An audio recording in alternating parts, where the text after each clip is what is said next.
Mir Arab madrasasi. Buxoro o'zini ko'plab madrasalar bilan har doim mashhur bo'lgan. Bu madrasalarga dunyoni hamma joyidan ilm olish uchun talablar yetib kelgan, shu yerda o'qishgan.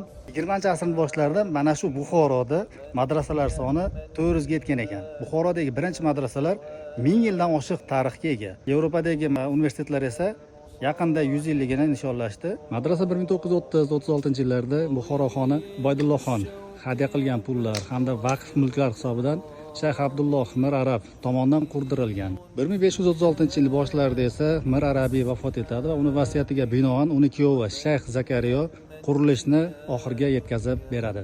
O'sha paytda bu madrasada o'qigan har bir talaba uchun xon tarafidan nafaqa, hozirgi davlat aytadigan bo'lsak, stipendiya tashkil etilgan.